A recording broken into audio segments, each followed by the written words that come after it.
All right, man. Apparently, they said Lil Durk case get pushed back until October. I believe he's agreed to push his case back to October. Um, so, um, so it says Lil Durk agrees to push back his case. Um, Give me a minute. Uh, Trial while co-defendants review pre-plea sentence report.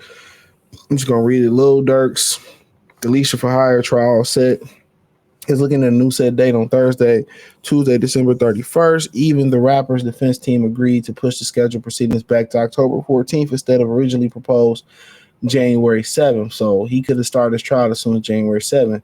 According to court docs, the government is currently producing discoveries that includes approximately 230 gigabytes of digital evidence, such as audio recording, surveillance footage. Initially, it would encompass approximately 20,000 page report concerning deletion and other violent acts, photographs, witness statements, and medical documents. As for why the trial is being delayed, prosecutors noted that the case was so unusual and so complex due to the number of defendants, making it virtually unreasonable to expect an adequate preparation for pre-trial proceedings or for the trial itself. Lil Durk co-defendant Asa Boogie Houston, who was set to appear before court January 14th, were already pushed back against the decision. Meanwhile, Dontrell Wilson, one of five only the family OTF affiliates who were arrested in October, seeking a pre-plea sentence report. So, Durk co-defendants Asa Boogie Houston opposes trial continuance. At least one of Durk's co-defendants may consider in a plea deal. Dontrell Willis lawyer asked for a pre-plea sentence report to determine Wilson's criminal history category under U.S. sentencing guideline. Judge Michael Fitzgerald ordered report on December 27th. The court has reviewed defendant Dontrell Wilson's unopposed ex parte application in preparation of the pre-trial pre-sentence report filed December 26, 2024, docket number 1919. For good reasons, good cause shown, it is hereby ordered that the United States Probation Pretrial Service Office shall prepare a pre-plea report to determine defendant's criminal history category. It is so ordered.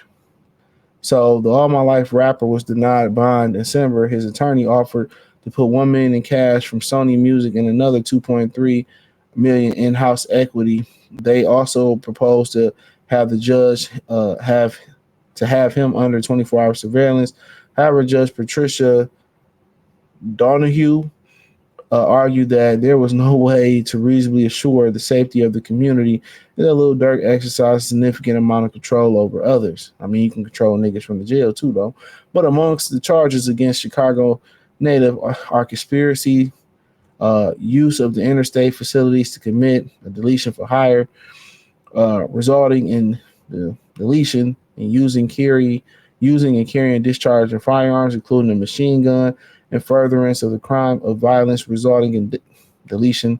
Prosecutors believe he was involved in a retaliation shooting that led to the deletion of Quando Rondo's cousin Lil Pap in 2022. So for the most part, his people agreed, his defense team agreed to push it back, let them get all this evidence, let them prepare what's about to happen, what's about to go down. Like he's spending the rest of his life in there. I ain't gonna lie.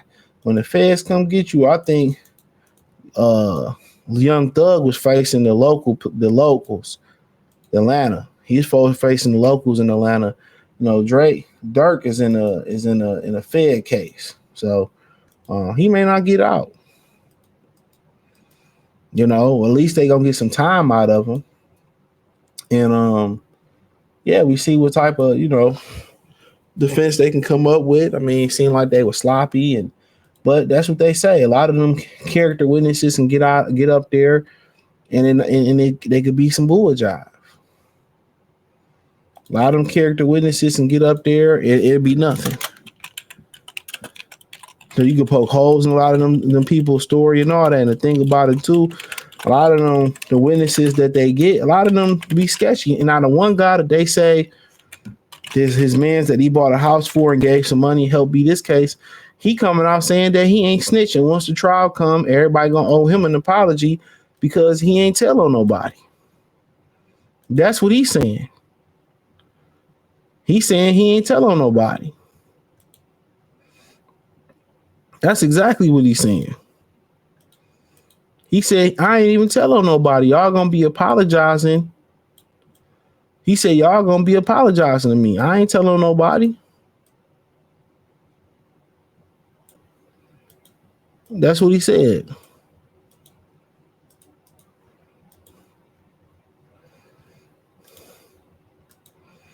That's exactly what he said. So he's saying that he ain't snitched. And a lot of people that get up there that become witnesses and character witnesses and all that, a lot of them characters be sketchy. A lot of them dudes be flat out lying. You know, these dudes ain't never had no dealings, ain't never met this particular person, and they be flat out lying just to get their time cut. You know, and he, you know, Lil Durk was so deep in that street shit, man, and it runs parallel with hip hop. If he come out snitching or he don't come out with what he really is, he crying on the stand and get free, his hip hop career over with. You know, look, you know, young Gunna. I mean, Gunna, he continued his career. He did. He continued his career. He sure did. Yeah, people threw cheese at him and people called him a rat. But look, he still continued his career. He had two chances. You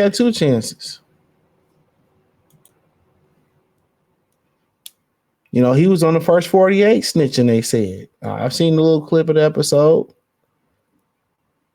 So, you know, I figure the shit rest out later. I ain't going to jail for none of these niggas, man. But he wanted to be in the streets.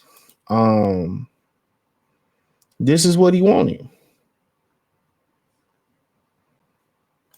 You know, you got kids now. You raising your kids. You got money, trucking business, got his own cereal.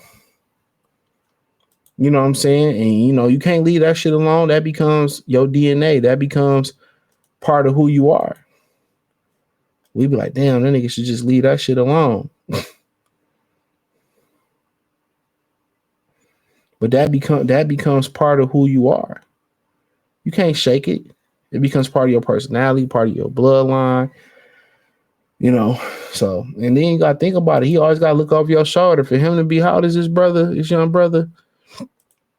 How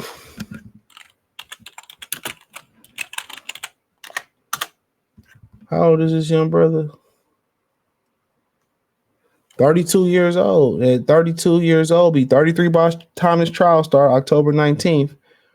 32 years old to, you know, still be riding around with 30, 40 niggas in the interview or 20 niggas in the interview and not change your life up, it's a wrap. And the ultimate pressure got put on him when Lil Von or whatever his name, King Von, got killed. The ultimate pressure, so he had to retaliate. He had no choice. When you live that life, you got no choice. That's why when you consider going into the streets, you got to weigh. When you make any decision, you got to weigh the options. When you go spend some money on something nice, you got to be like, all right, do I have the money? Or if I spend this money, is it going to break me? You ain't, you know, a lot of niggas just be impulsive. That ain't something men do. If you impulsive spending, you got it. You got it. But if you impulsive spending and you broke and you spending your last, it's wild. So, yeah, I mean, shit, it is what it is. When you go into the streets, you know, who can you trust? You know, if something happen, you got to retaliate or people going to keep taking off your plate. That's what kind of Paid in Full is about. That he tried to show everybody love. Ace, he tried to show everybody love, everybody grace. He tried to treat everybody fair, but ain't no rules in the streets. This generation, if it ain't showed you nothing, ain't no rules in the streets, ain't no Sunday truths like The Wire. They putting their hands and foots and toes and bullets, on adolescents. They touching people's mamas. They doing everything, robbing grandmothers and all this type of shit, putting sticks to grandpa head, sliding on teenagers. They're ruthless. They're ruthless. So when you decide to go into that street, just know you always gonna be looking over your shoulder. It's a lifetime commitment. You deep enough, you always gonna be looking over your shoulder. So always an opportunity that your past gonna catch up with you. It's kind of like when you talk about women choosing to do OnlyFans and choosing to do porn. No matter how fast you run for us, it's especially in this digitalized world, it's always gonna be there. Your husband wake up and find out you was a porn star in 2005. That you think he ain't gonna be cool with that. It's like, hey, guess what? I punched his brother and stripped him naked and robbed him in 2009. And I'm a saved again Christian, or I'm a good rapper and I made money. You think they forget about that? Hell no. They still want blood. You think, his father who went to jail would tell him to go a different route. Oh, don't do this. But man, to be honest, it's gonna sound so. I really don't want to say this, but what happened to New Orleans need to happen to Chicago. And I hate to say that, like they need a total reset. And that's what New Orleans was about. It was about getting them ninjas out of the city of New Orleans and bringing back white people. That's what it was about. And I think Chicago need a reset. It needs a complete reset. Get all them people up out of there and reset it. Real talk. The first major gentrification was happening in New Orleans. They was willing to rip a whole city to rebuild it. And you talking about that happened. Whew, they still ain't rebuilt the city yet. But Chicago, man, it's so bad that some of them brothers for society to be better got to go. And sisters. And that's in a lot of ghettos. We can't progress as a black community with these people having a grasp on our community, man. They have a gangster grasp, and then you got a far leftist grasp on the community. So either a lot of these kids see in the streets, and they or in the middle of both, leftist or they far left, destroying our communities. But hey, let me know what you girls and guys think. Check out the music entertainment playlist. Hit the link tree. Join the Patreon. Free for 7 days. Find me on X, Instagram, Spotify, Anchor, Cash App, Venmo, PayPal. Reach out to any of my platforms. All the links inside the link tree. Appreciate the love, support. Peace.